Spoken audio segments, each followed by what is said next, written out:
Hello and welcome to Theology Unleashed, the channel where Eastern theology meets Western skepticism. What follows is my discussion with Michael Jones. If you don't know who he is already, he's the Christian YouTuber who runs the channel Inspiring Philosophy, where he puts out great, short, little, well-researched videos on philosophy of religion and related topics. We discussed the problem of evil and the difference between Hare Krishna and Christian solutions.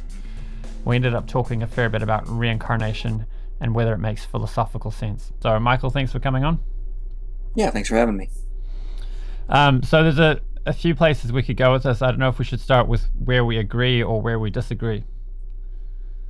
Well, let's start with, I guess, where we agree, because then we can kind of build from there as we understand each other's positions more. Yeah, so I just listened. Sorry, I'm getting notifications on my email. I just listened to your debate it was about a year ago, your debate with Cosmic Skeptic on capturing Christianity.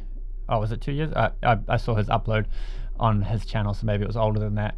And you made some really good points about soul building, and you gave the analogy to your children, how you can't raise children well without giving them some amount of suffering. Jordan Peterson articulated it quite well when he said it's really difficult to know the right amount of privation to give your children. Because we all know some children grow up with no privation and they grow up with immense suffering. And arguably a lot of the imaginary social problems that people have dreamed up for themselves are just because they don't have enough challenges in their life. Whereas you go to Africa, you don't see people worrying about a lot of the things that people in the West are worried about. That's weird. Okay, now you're back. Okay, that's weird. That's nothing. I didn't change anything. I don't know. Okay, hopefully we're good to go. Actually, I had an interesting experience this morning. We were getting our kids ready for soccer and both of them didn't have enough sleep. And he was screaming like anything because we couldn't find one of his soccer socks and he had to wear a different sock. Screaming like anything because it was itchy.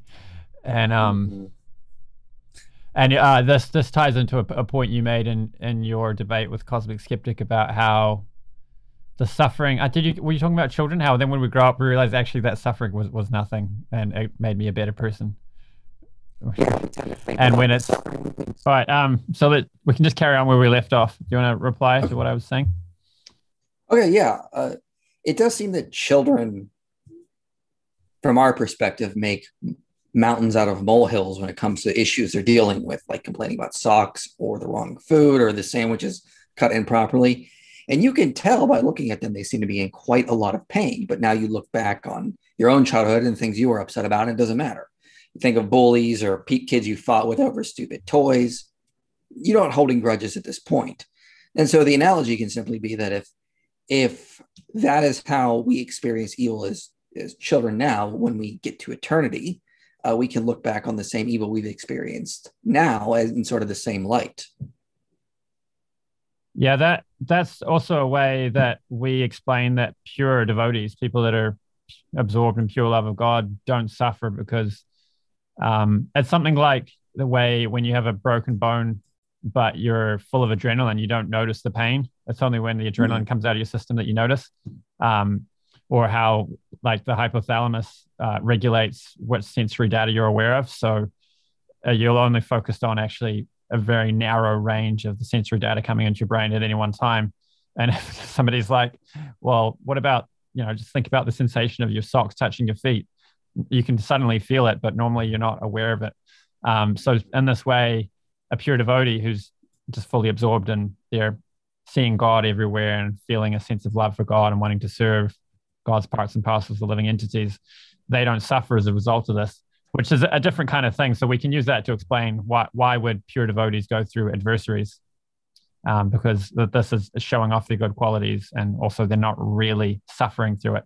And there is a degree of suffering, otherwise they wouldn't be heroes and so on. That's kind of a different topic, but if you want to comment on that, you can. No, I think that's very essential to Christian idea. The Orthodox Church, for example, teaches that the same fire that will be torture for those in hell will be the consuming fire of God that the saints will endure and love and feel everlasting happiness and joy in.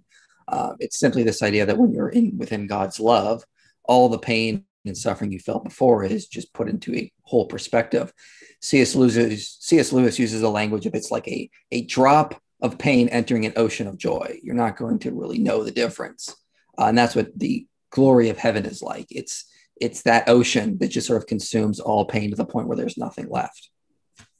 But then I think that explains when somebody's absorbed in pure love of Godhead, how they could not suffer. But for people who are actually suffering, I don't think it gives an explanation for that. I mean, look, at the time,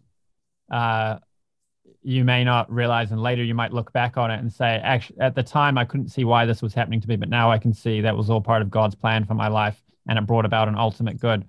But that's a different kind of answer. That's saying you did suffer, but it brought about something greater, which is another thing we agree on. But I think where we disagree is you think there is a such thing as gratuitous suffering.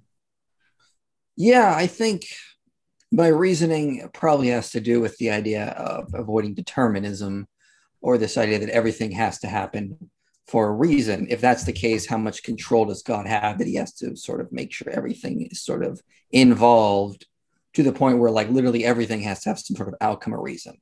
Now, I do think that when someone becomes a saint, or when someone chooses the path of love, they have the opportunity to take all the suffering they had and turn it into triumph. So it can be used for a good purpose in soul building. But if somebody were to reject God's path for them and reject love, then they would experience suffering that God cannot use to bring about a better good. So with this idea that if those who commit themselves to God, they can have their gratuitous suffering turned into something good.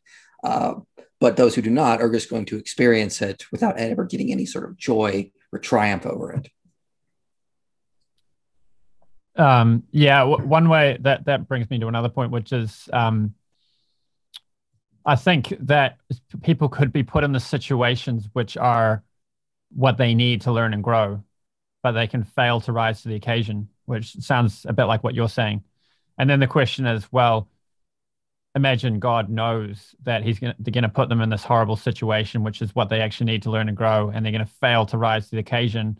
So actually they'll just suffer and not get any benefit.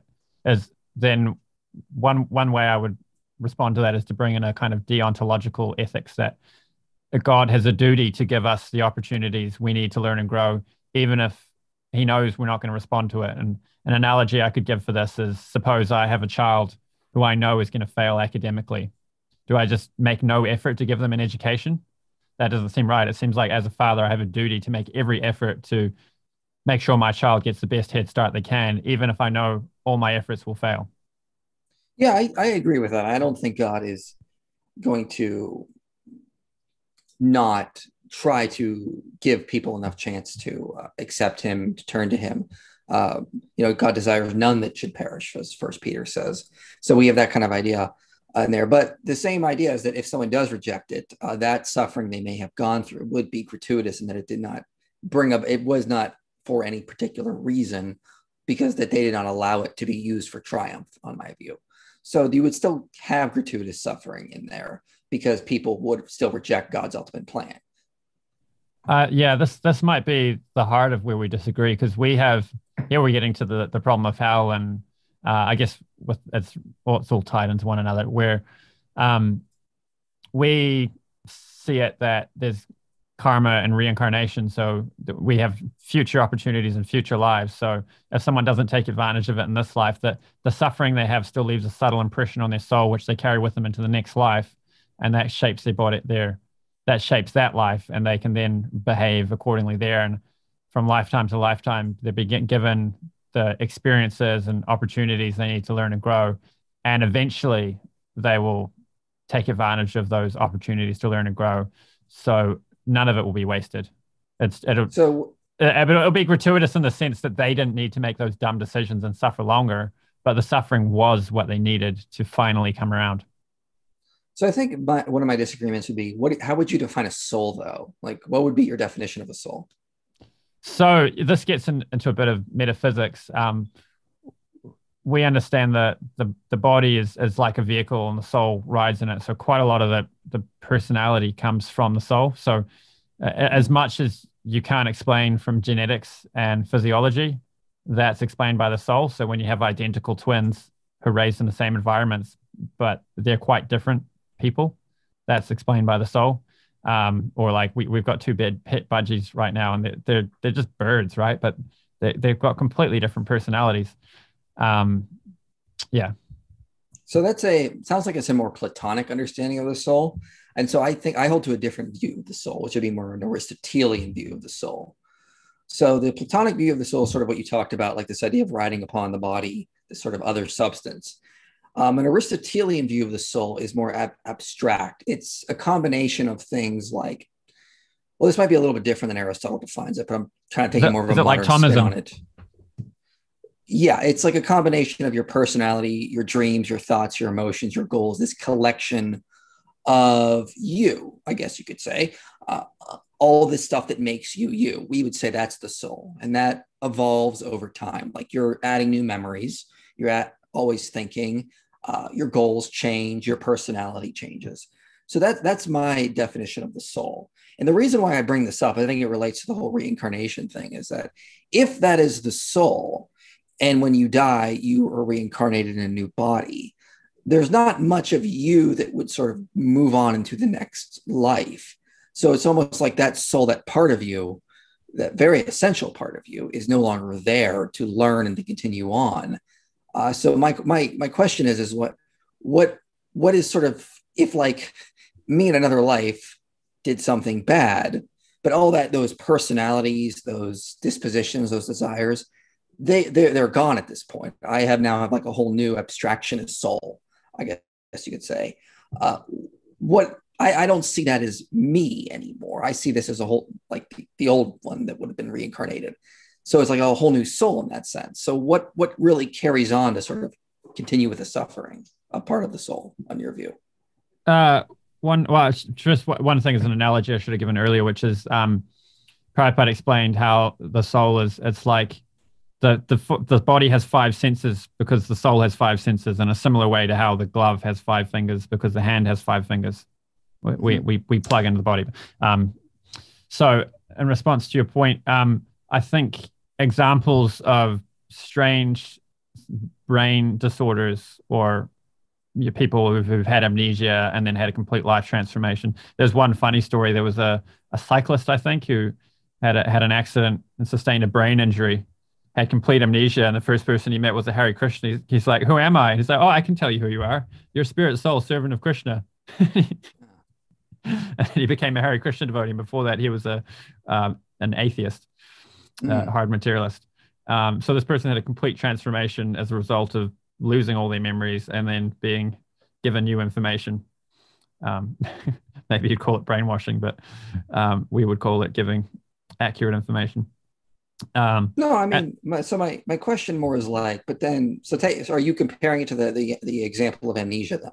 Is that what you're doing? You were saying there's a continuation of memories and personality and aspirations and dreams, but we can see even without changing bodies, people can have a brain injury or, go down a rabbit hole with drugs and completely turn their lives around and have completely different aspirations, dreams, that lose their memories, create new memories. And I don't see how that's meaningfully different philosophically from starting a new life in a new body.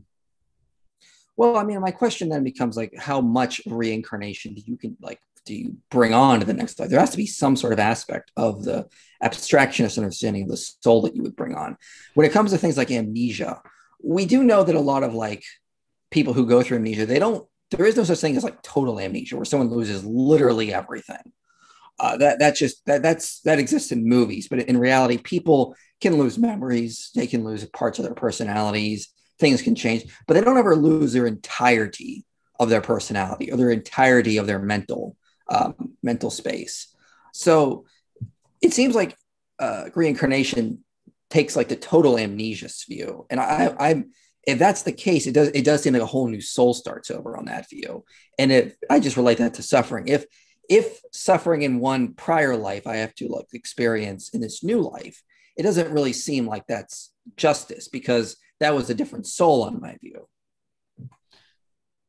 When you're saying like, I mean, I'm not super clued into literature on this, but I remember hearing cases of people who can't remember enough of who they were to find any people they knew from their past life, and people could go weeks, months, or years not being able to find their previous personality, like previous family, or figuring out who they are. So that seems like pretty intense amnesia. Are you saying they carry over some of their propensities? So if they're an alcoholic, they might still be an alcoholic, or if they like cycling, they might still like cycling. Is that what you mean?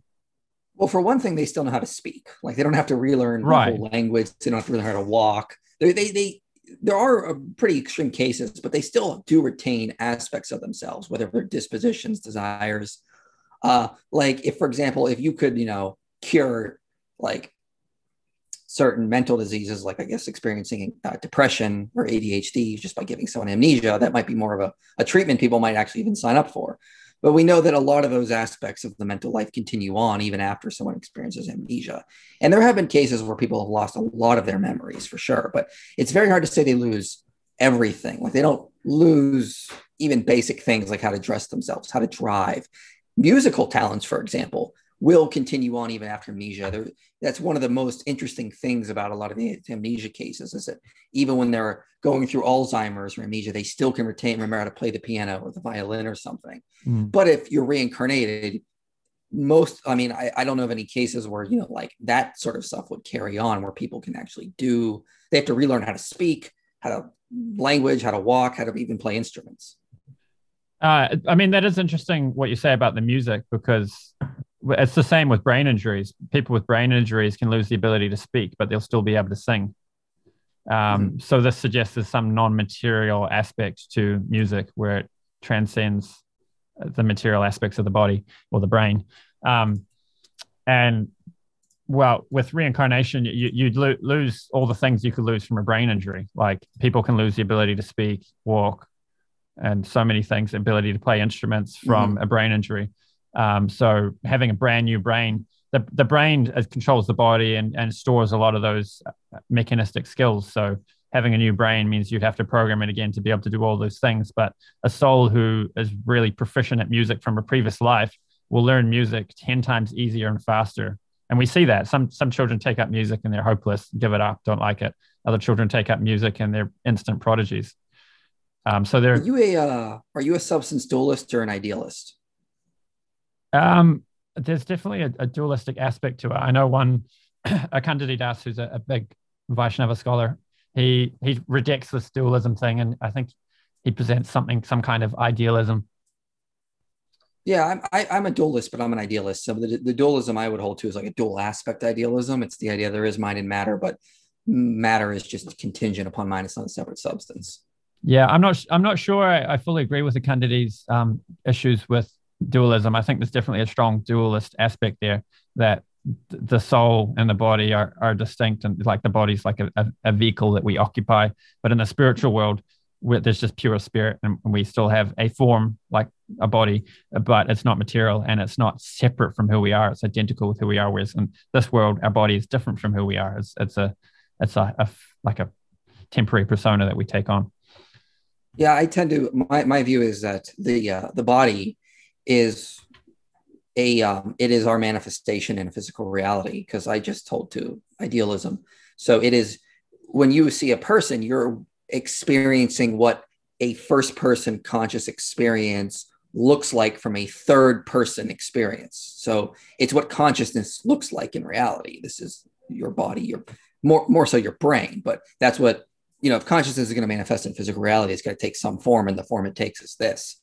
But getting back to the problem of evil, with the whole idea of karma and reincarnation, I think comparing it to the amnesia cases is interesting. But my question then is, if we need to be reincarnated to experience karma, to deal with those sins, for lack of a better term, that we had experienced, that we went through in a previous life, it seems kind of odd that we wouldn't really remember that. Like as growing up as children, we remember bad things we did and we learn from them, and now we can live better lives. Like we progress to like another level. The reincarnation seems like almost like starting over, and we don't know why, like, what we're supposed to learn in the next life, or what we did wrong that we're supposed to learn from that we did in our previous life. So like, it seems like there needs to be some sort of continuation of very important memory there. And sure, there are cases of amnesia, but generally, for the instance of soul building, we would say generally there needs to be some sort of continuation of memory so soul building can continue on. Um,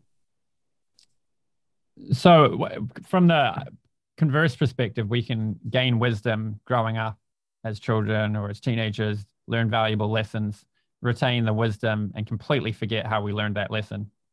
So that would explain how we can carry wisdom from one life to the next, I suppose. But as for lessons we still need to learn, the way it works is there's a certain mentality which caused us to perform those bad actions in a past life. And we still have that mentality now. So even if we can't remember the actions that mentality led us to do, which earned us this karma, we still have that mentality. And the experiences and reactions we're getting now are tailored to respond to that mentality. Yeah. I would define that as not as wisdom, but maybe as like an intuition you could possibly have. To give an example, like let's say in my last reincarnated life, I was hit by a car. And so like now I just have like a fear of walking out in the streets. I guess you could say something like that. That doesn't really seem like a wisdom. That just seems like a disposition. I would continue on. And I would say, like, when it comes to very, very important life lessons that I've experienced in my life, I have not forgotten those. I may forget, what I had for breakfast 12 years, 6 days ago, because that wasn't important.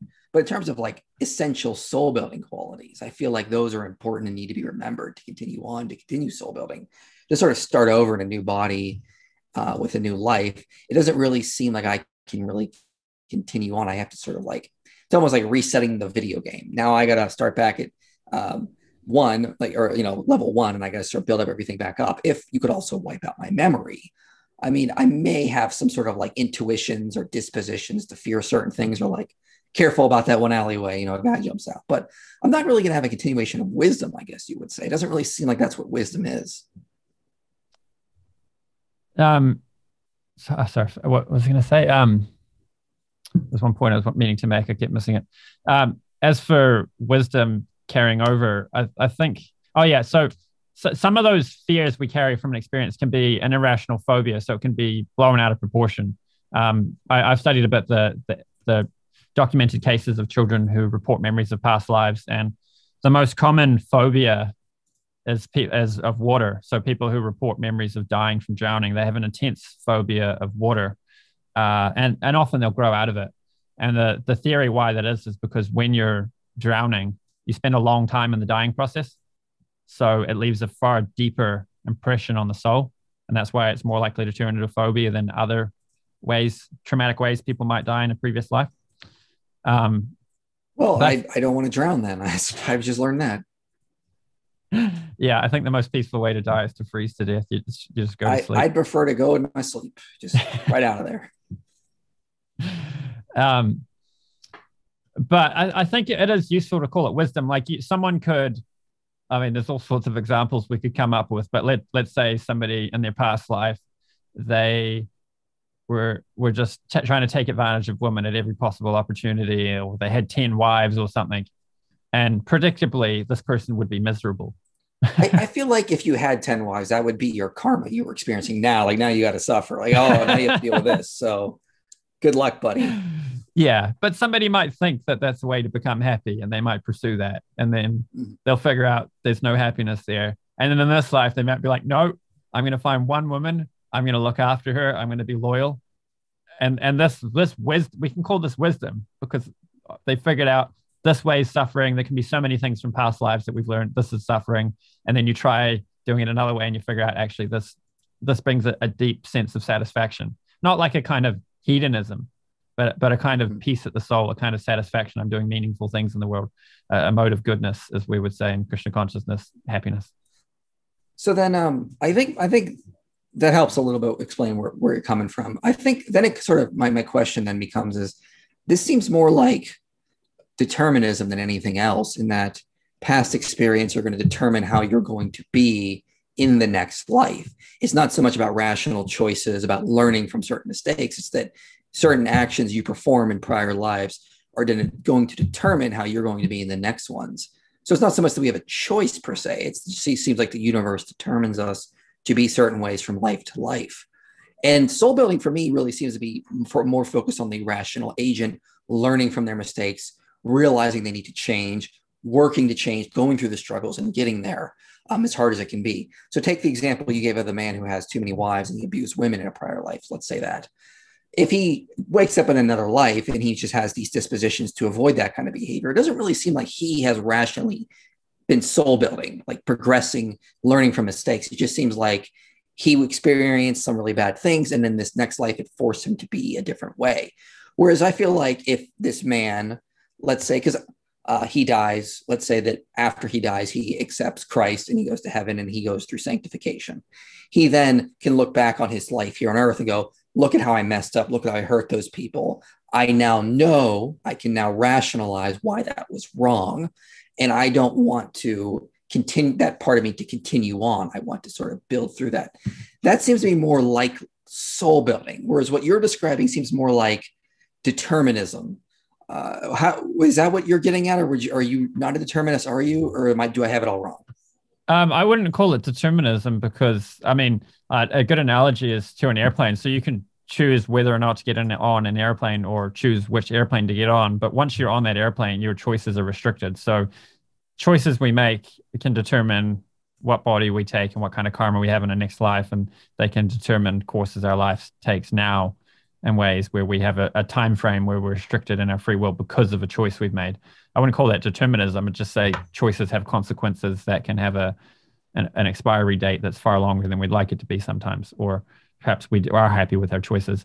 But one thing it feels like is that you're coming at it from both angles, that if reincarnation doesn't carry enough from lifetime to life, then how is it the same person? How is it that there's any soul building going in? And then it's like, I'm damned if I do, damned if I don't. Then then you're coming at me from the other angle when I explain, oh, actually there is some carryover, there is some soul building. Then you're like, oh, well, this sounds like determinism. So I think maybe you gave your answer at the end of your comment, but my question before you said that was going to be, what if it's not this and it's not this, then where could it possibly be the middle ground? So it sounds like you're saying the middle ground is if you can remember the actions you did and rationally reflect on it, then it's not determinism. Well, I think that is important for soul building, the idea that we are rational agents and we continue that rationality to learn from our mistakes. That's how we grow as people. From childhood to adulthood. This idea about carrying on dispositions to the next life just seems like like you talk about drowning. That just seems like it's creating an irrational phobia that we now have to deal with in the next life. It doesn't really seem like it's really teaching us anything to continue on. I will let you on a little secret, though, which I don't care if it's public. I'm not entirely against the idea of reincarnation. I think if it is real, I think it could work with Christian theology, maybe in a more limited sense. Like maybe some people are reincarnated, some people are not, depending on who they are, what they choose after death. So I'm not entirely against it. Just want to put that out there. So I don't want anyone to think I reject reincarnation from theological grounds. I think it could potentially work. And that's a whole other story. But it just seems like if we're going to be talking about specifically soul building, it seems like my idea needs to be the idea of there needs to be this rational agent that continues on, is going to keep learning from their mistakes, and is growing into a whole new person, is gaining more knowledge, gaining more wisdom to the whole mental space, I guess you could say, the whole nature of the entity. Reincarnation just seems to wipe away a lot of that and just leave you with like certain dispositions or irrational phobias. Like, for example, let's say this. Here's a good analogy I think might help. Let's say we could picture a possible world where people are reincarnated, but they do remember their past lives. And let's say Joe died by drowning. So now in his next life, he remembers that he drowned. He remembers, why he drowned, and so he can avoid that in his life. But he doesn't have an irrational fear of water. Like he can still get pulled because he knows, like, the reason I drowned was because I drank too much one night and I fell into the ocean and the tide swept me out. So now he can reason that the problem was over drinking, getting drunk. These kind of things were the real problem, not water itself. So I think that kind of idea of a reincarnation, if you could continue on with memories and soul building, I think that would make a lot more sense if you get where I'm coming from. Yeah, the cases I have heard about where children have these phobias are ones, because I've been studying the documented cases of past life memories. The children have this phobia of water and have a memory of dying from drowning. And well, there was one case of Carol Bowman is her name. She's documented a lot of these cases, but not with the eye of trying to prove that reincarnation is true. She just wants to look at how to help these children live better lives and process the trauma that they have in their soul. So there's one case of a child who remembered dying from being hit by a bus. And he was terrified of roads and buses and so on. And Carol Bowman instructed the mother to just tell the child, that was another body, that was another life. Now you're here with me in a different body. You're safe now. And by just saying that was in the past, that was a different body, that's something that happened there. Now you're here, and like validating the memories, but saying now you're here and you're safe. The children can overcome these fears. So obviously, there's probably going to be other cases where people have a phobia, but they don't have the memories, because plenty of people grow up with phobias and don't have memories of a past life. But I think in these cases, and just as a general principle for mentalities we have that we need to grow up from, or develop wisdom that counters, even if we can't remember the thing, we can still know, okay, I have this fear of water. Perhaps I died from drowning in the last life, perhaps I didn't, but either way, I've got this fear of water. The way psychiatrists and psychologists treat people for that is they just expose them to whatever they're afraid of in incremental portions. So if they're afraid of elevators, they might just stand in front of the elevator, and then they'll stand close to the elevator, and they might just walk in and not go for a ride, not let the door shut, but just stand in the elevator and feel like it's okay, and then go out again. And this is how these irrational fears are treated.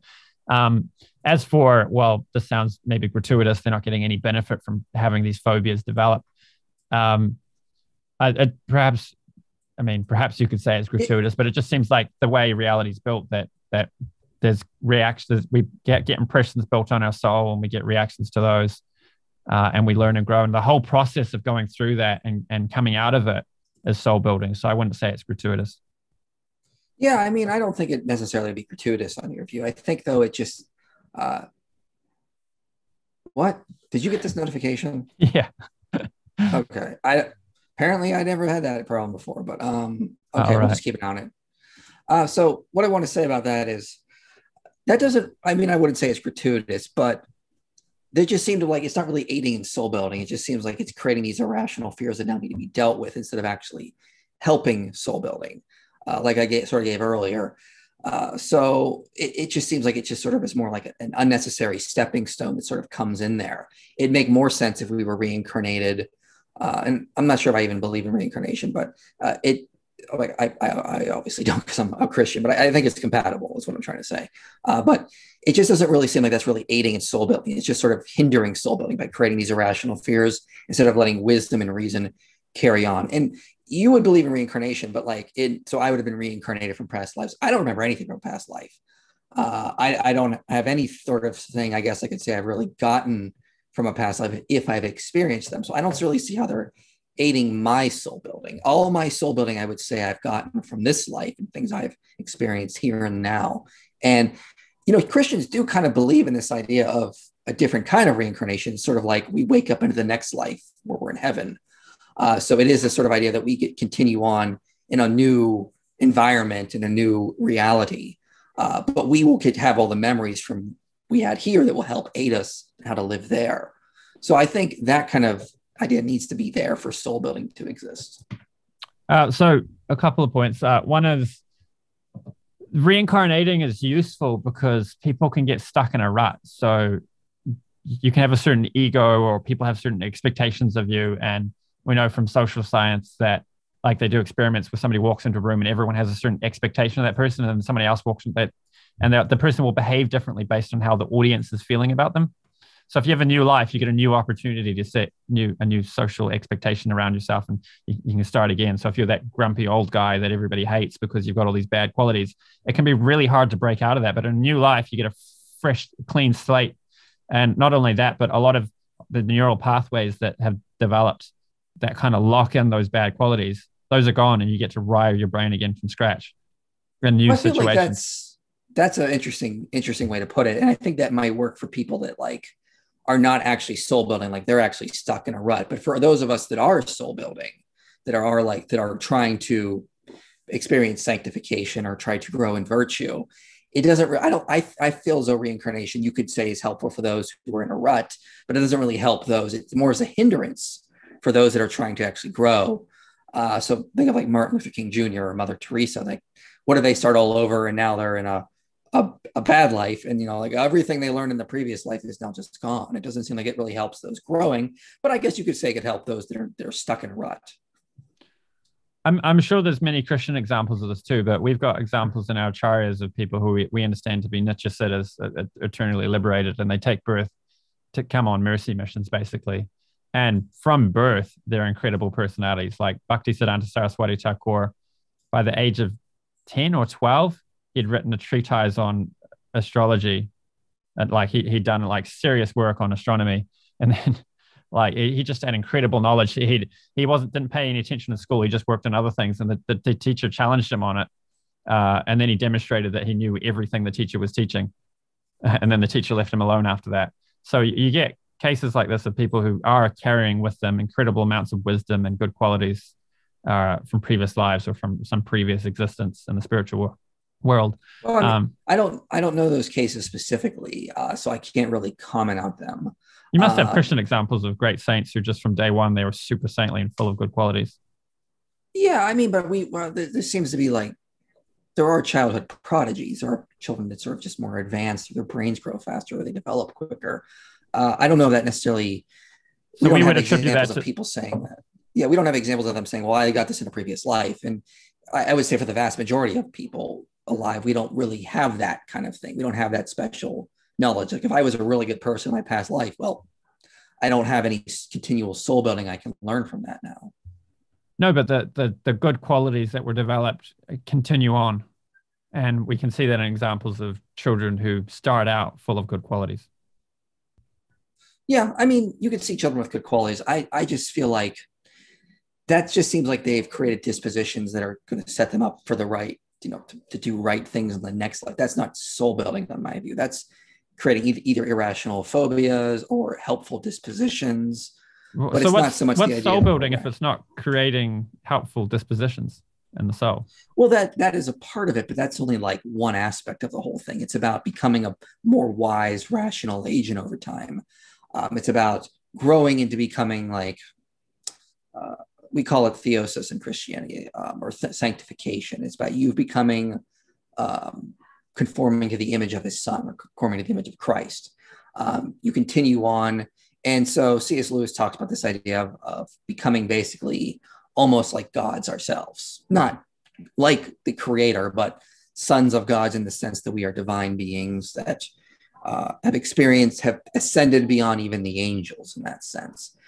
If we keep having to start over with new life and just all we can carry over is the dispositions, not our rationality, not the knowledge we've gained, not our wisdom. It doesn't really seem like it's full soul building, on my view.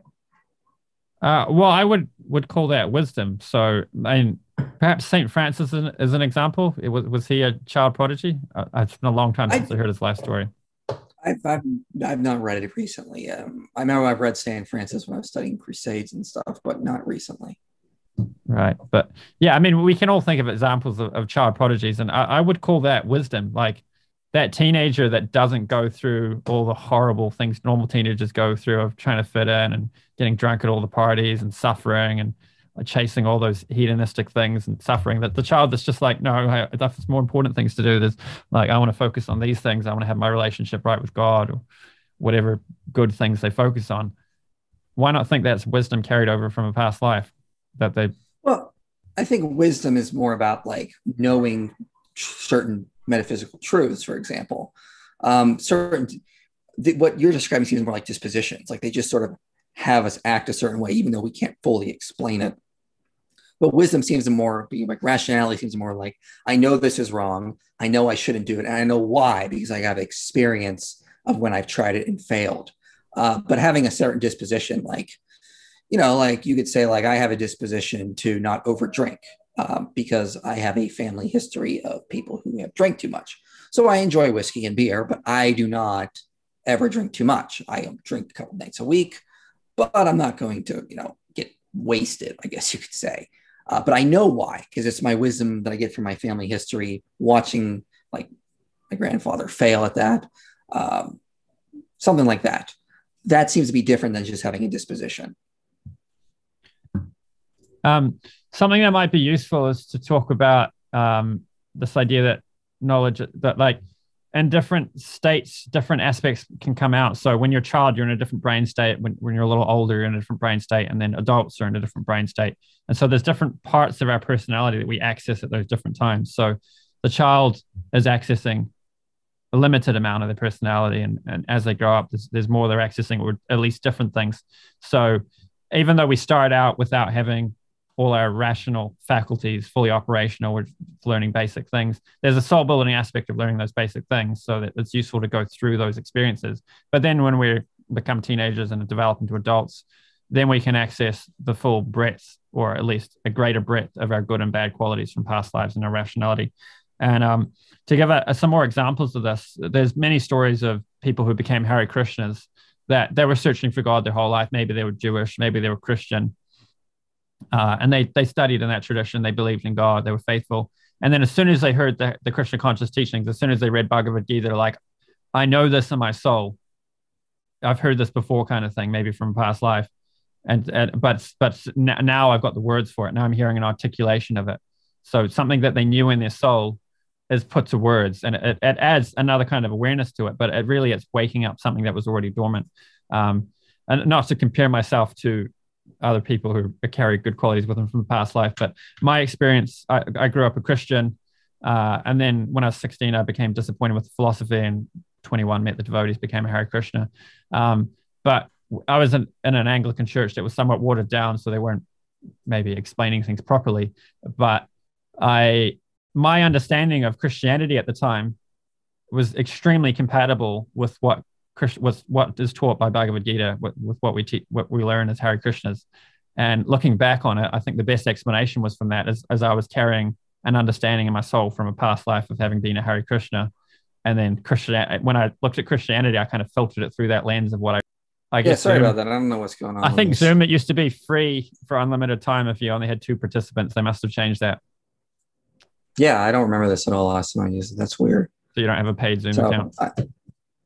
No, I didn't even know I needed one until now, right. Because I've done these before and they lasted like 2 hours. Anyway, I think I made my point, so if you can reply. Yeah. I mean, I think eventually we're just going to have to agree to disagree. I understand where you're coming from. It could very well be explained as an issue from a past life, but there are alternative explanations. And I don't think we have enough evidence to suggest that definitively what it is. And I still think it just creates problems for soul building, because all you have are these sort of dispositions to continue on, but you don't have the whole rational agent. You don't have the abstraction of soul continue on. You don't have the core of who you were continuing on. Whereas the Christian idea is that when we continue on to the next life, it's still us. It's still the whole soul that has been evolving throughout our life, continues to evolve and grow in the next life. It continues to grow. And then once again, grow in the life after death that N.T. Wright talks about. So it's about a continuation of the same soul going on, instead of just getting wiped out at death and only these certain dispositions continuing on. And then once again, wiping out, starting over again. I think it could help, for example, a soul that is stuck in a certain bad position and can't change and needs a clean slate. But for those it doesn't really seem like it's appropriate soul building, in my view. It just seems like it's deficient soul building, I guess you could say. Well, if it's the best thing for bringing about souls who are full of good qualities and compatible for existing in the spiritual realm where everything's in perfect harmony and you need people of good qualities to be there, then I don't know how you could say it's deficient. Obviously, we're going to agree to disagree. Neither of us is going to convert the other one to each other's views. It's just a matter of figuring out the heart of our disagreement and giving some pushback here and there. It sounds to me like the reason why. Sorry. Oh, go ahead. Go ahead. Sounds to me like the heart part of your disagreement is maybe you think what you need for soul building is propositional knowledge, which is something Eastern traditions don't really support so much. I definitely think that needs to be continued on. I don't see. It just seems like there's so much that is wiped away from the soul at that point, because soul building is not just about becoming a good person over time. That is definitely an important part of it, but that's not the only part of it. It's also about becoming a wise person, a person who understands their actions and why they do them. So Aristotle talks about the growing of virtues and laying down foundations of virtue ethics. The virtue ethicist is not somebody who just does the right thing. They know the virtues and they know the right thing to do and they know the rational thing to do. They don't just do the good because they're not a robot. They're also a rational agent that has the knowledge to discern the situation that they're in, apply the virtues properly, know this is the right action to take. It's that kind of person that needs to continue on. If all this continuing on is the dispositions to do good, I don't really see that as the idea of really growing and becoming a much better entity in all ways. It just seems like you're becoming a better entity in some ways, which I can acknowledge. But I would, if my understanding of soul building is valid, I would say it is more about not only just growing in goodness, but also growing in wisdom, growing in knowledge, growing into something more than what you are now, not just recycling, staying the same thing we are, and just getting better dispositions over time. Have you read Ian McGilchrist, The Emissary and His Master? No, I've not. So I think that book's really relevant here. And I think if you read that book, you might change your views on this. So he makes a case for, he talks about the left brain and the right brain and dispels a lot of myths about the left brain and the right brain and how they work. And then he makes a case for like the right brain actually being the most predominant one of how we really understand the world and see things. So that the right brain is the creative, big picture, intuition, sees things all at once, all connected, all together. And he thinks this is actually the natural way we do, and it's not propositional. It's like imagery and feelings and like things and the way they actually are in the world, whereas the left brain is more language and converting things down to logic and looking at things in a sequential way. When people have left brain disorders, they can't follow a series of steps to create something. It's like breaking things down step by step, just narrowing in on things. That's left brain. And so this kind of propositional knowledge, which it sounds like you're talking about is needed for soul building, that's very much left brain, logic, rational, and so on. Whereas right brain, Ian McGilchrist makes the case that this is actually predominantly how we see and understand the world. Like, for example, when somebody makes a decision, they study it and they see that they're actually using a different part of the brain than the part of the brain they're using when they explain why they made that decision. So this seems to suggest that actual wisdom is not so much of a propositional, rational thing. It's a crystallized form of propositional logic and rational, but it goes to a point where it's what do you call it? Unconscious competence. That it crystallizes into unconscious competence, and then you're no longer consciously aware of all the reasons for it. You just do it and know it. And this is the thing that carries some lifetime. Yeah, I can agree. I can even grant you that even though I've not read the book, I would have to see it to critique it to know for sure. But I still feel like the left brain aspect, what you're talking about, is still an essential part. And if we lose all of that, I feel like we've lost a very essential part of us that's very important for soul building. I mean, I can even grant you that that's maybe the more important part, but it's not the only part. And so that in itself sort of proves my point that it is deficient soul building if it's not continuing the left brain part of us, because I feel like that's an essential part of me. Regardless, I would say both parts of what you're talking about are essential parts of me. I cannot, and to lose an entire side of that would be losing a very, very essential part of me, almost to the point where my soul is being wiped clean in some regards. So if I'm not continuing with my memories, I'm not continuing with the logic I've learned, the very important aspects of me, it just doesn't seem like it's the proper type of soul building, I guess you could say. Now, I can grant that it can still function as some soul building, but it's not going to be the complete soul building that I think we would want to get when we're dealing with the problem of evil. I would disagree that it's fully lost. I would just say it's dormant, and it takes something from the environment to wake it up. So you in your next life, as soon as you open an apologetics book, then suddenly all of your apologetics wisdom is woken up, and all of the stuff you developed of being good at philosophy and understanding these ideas springs into action, and you're instantly competent at it. I wish that was the case, because I could definitely save a lot of time on learning. I cannot say I've ever really had that kind of experience where I have felt like, oh, I've learned all this stuff in the past. That's very a Platonic idea, what you're putting out. This was Plato's idea about we just are relearning things that we've forgotten. I don't know. I've really seen a lot of evidence that in the literature. I know personally that's not what I have experienced. Well, I mean, compare Joe Schmidt's propensity for philosophy to other of his peers.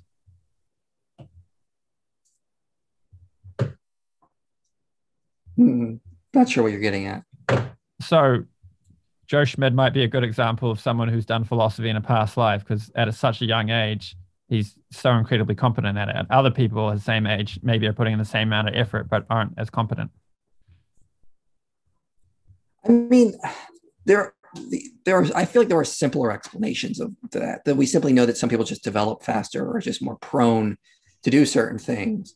If I'm going to invoke parsimony, it just seems like it's just more parsimonious that there's a natural understanding with regards to brain functioning than having to posit past lives. So what you just gave there would be an argument against Joe Schmidt being evidence for reincarnation. But I wasn't giving that as evidence for reincarnation. I was giving it as an example to show how the worldview I'm presenting is internally consistent and makes sense of this idea of soul building carrying over from lifetime to lifetime. So you could say you don't think it's evidence for it, but I still think it shows that it's coherent. Yeah, I can accept that. I just feel like waking up to understanding philosophy is still not the whole soul of the previous life. It's just this one other aspect they may have had. They had this knowledge of philosophy, and now they can continue it on to their new life. But that's still not the same soul, because all of that, as you were speaking, the left brain stuff is just gone. That is never really recovered. I think a much more coherent understanding of soul building with reincarnation would be like the analogy I gave earlier, that we do remember who we were. Like we almost have like, you wake up and I forget the name of that. There was a movie called Fluke that came out in the 90s. It was about a guy who died and was reincarnated as a dog. And he remembered everything he lived like in his actual former life. So he went to his home and went to his son and became the pet of his son. Because, and then he realizes he needs to move on, and that, they've got a stepfather now. He can't take over, but you get the idea. That to me seems like that would be real soul building through reincarnation, because this guy, I can't remember the guy's name, but the dog's name is Fluke. It's an interesting movie. You probably enjoyed it if you never saw it, but Fluke remembers who he was. He's able to go to his house and continue and try to make right with his son for not being there. And that seems like real soul building. The reincarnation we have now just seems like it's deficient, I guess you could say. That's an interesting example. We do have cases in our scriptures of people remembering past lives in a real soul building kind of way. For example, there was Bharat Maharaj, who he was quite spiritually advanced, and then he became attached to a deer right at his when he was like leaving his body, and he should have been focusing on spiritual things, but he started caring for this deer which he'd rescued because his mother had died, and he cared for this deer, became attached to this deer. And this moment of death, he couldn't find the deer, and he was just crying out for the deer. So he was born as a deer in his next life, but he remembered his past life, and he would just hang around the ashram of sages, listening to them speak about God. And then in his third life, he was really determined after this, and there's the whole story there. But he just acted like he was a dumb, so that nobody would give him any attention. He could just focus on a spiritual bhajan. And then one day, the king figured out he wasn't dumb when he. Yeah. Anyway, I can accept those. Like for the sake of argument, I can accept those are real. Just for sake of argument, I can say that. But it definitely doesn't happen with everybody. No, but I don't think it's helpful. So in the cases of children who remember past lives, the people who've studied it immensely say, in some cases, it seems like these children are benefited by these memories. And in other cases, I don't need to have, I can turn my system sounds off. It seems like they're not benefited from these memories. So it's really questionable whether remembering past lives is useful. And this is a common thing that Hare Krishnas will say when these questions come up. Why don't I remember my past lives? If you could remember your past lives, you wouldn't be able to focus on this life. It would be a very disturbing thing, having completely different body types and like other partners and children who died and all sorts of things. It would be really troubling. We're far better off just focusing on who we are in this life and the duties we have to do in this life. So for a spiritually advanced soul, the memories of past lives may be useful because they're remembering spiritual samskaras. They're remembering wisdom they gain spiritually, and it gives them a spiritual determination and wisdom in this life. But for people who are, like a drunken alcoholic or a debauchee or something, that would just be disturbing on the consciousness and all the relationships and the different kinds of body. And we've got very narrow lessons that we need to learn at any given time. And the best way to learn those lessons is to focus. So like when you're in math class, you're just sitting there concentrating on math. So we're in this life to grow and learn. And having all these other things coming in would be a distraction. So this is why it's useful for children to not remember their past lives and just be a child. And it's that childhood and innocence is really important. If as children growing up, we could remember our past lives, surely that would take away our childhood innocence, and we wouldn't be able to fully go through childhood and grow up into a healthy, adjusted person. And just one other quick point before I hand it back over. It feels to me like you're giving all these objections like, oh, but this isn't finely tuned over here, and it's not finely tuned over here, and oh, now this other answer gives goes too far this way, goes too far this way. So, I mean, it seems to me like there does exist an explanation that finds the balance of all these things, which you're taking issue with.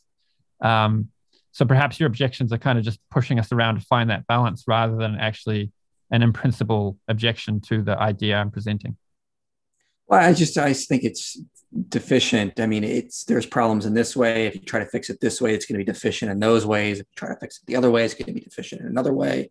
And sort of what you were describing, I think, sort of helped my point there. It's that it just doesn't seem like it's necessary, because if you're going to continue on into a new life, and you're right, you don't want to continue on with all those types of memories. Like in the movie Fluke, it sort of messes up his life as a dog, because he's got to run to his old house, and he eventually realizes he needs to leave there, and he goes off. So it didn't really help. But that I think that sort of supports my whole point that reincarnation isn't really the best way for soul building. It would be about having a life in this life and to continue on to a better existence or a new reality beyond this one that's more real than this world. So it's about continuing on to like the next level, I guess you could say, moving up to the next level, which Christians call heaven, but it's probably far more advanced than that.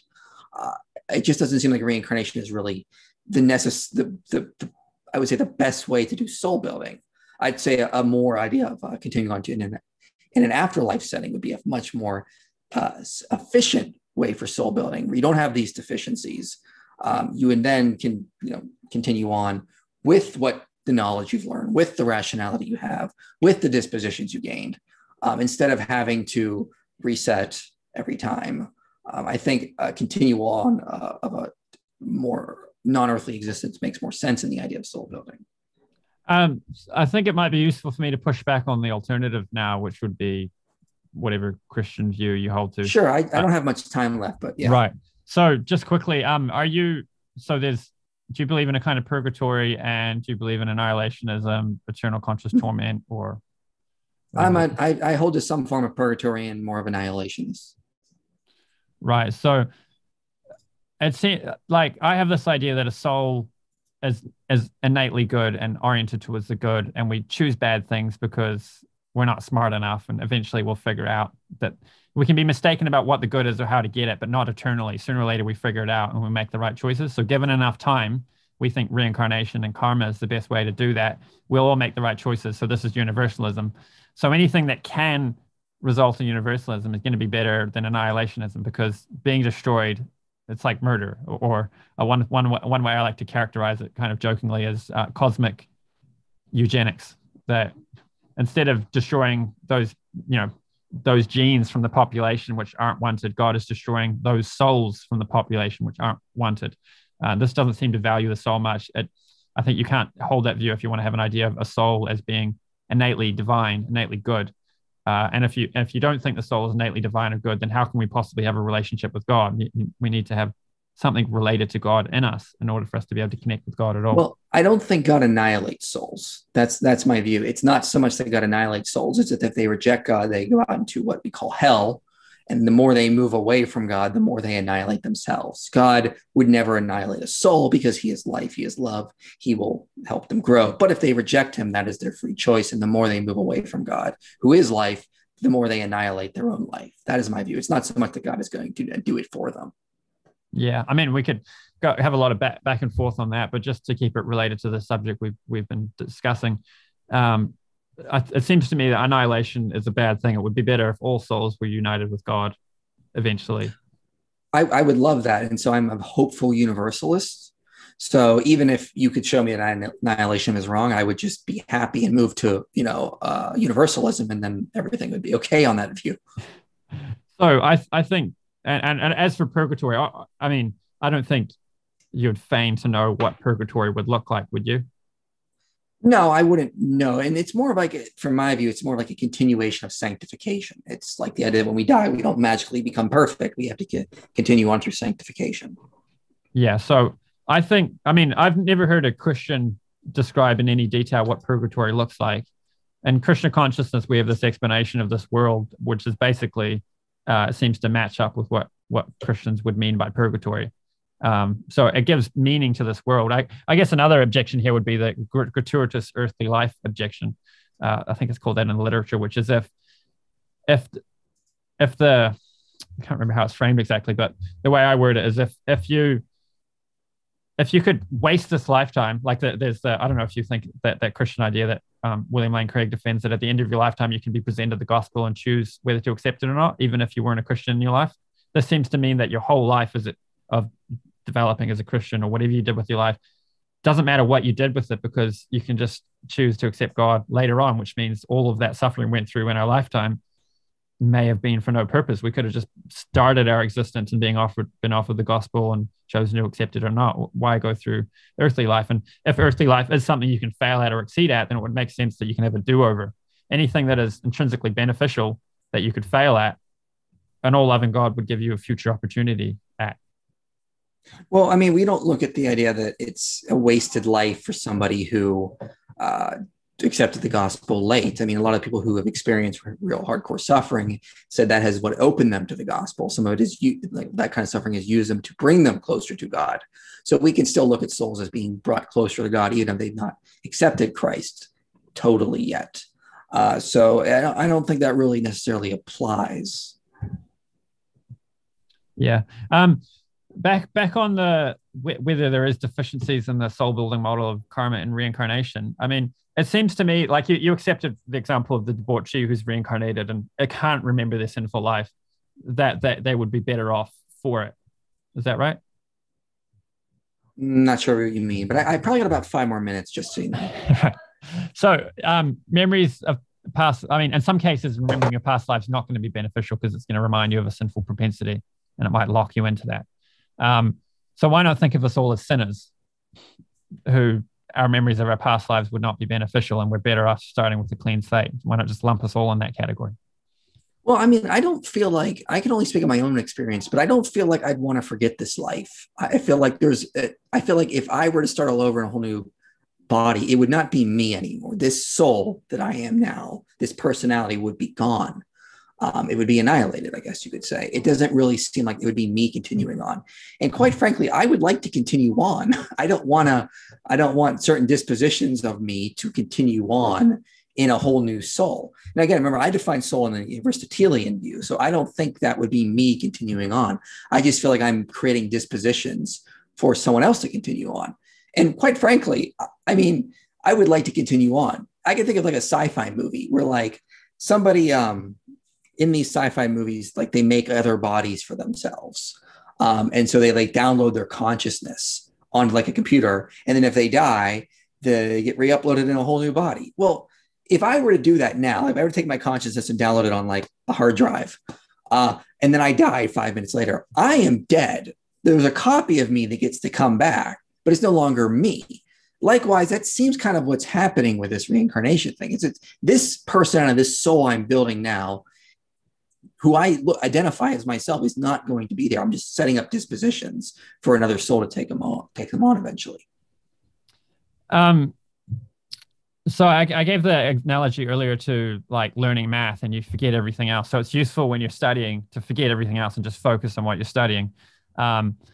We have this understanding that in the spiritual world, when you do enter the spiritual world and attain pure love of Godhead, that you will remember experiences from your time in the material world which are tied in with devotion, memories that are favorable, that are compatible with love of God. So, I mean, you could access your memories of everything, and there'll be moments when you're, have flashes of remembering all your past existences.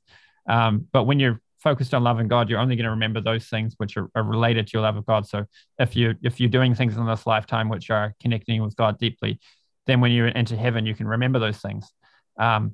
But when it's lesson time and we're in math class, we're not going to be remembering all those things. We're just going to be focusing on the class. So this life here is our learning opportunities. This is when we focus. This is why we can't remember everything.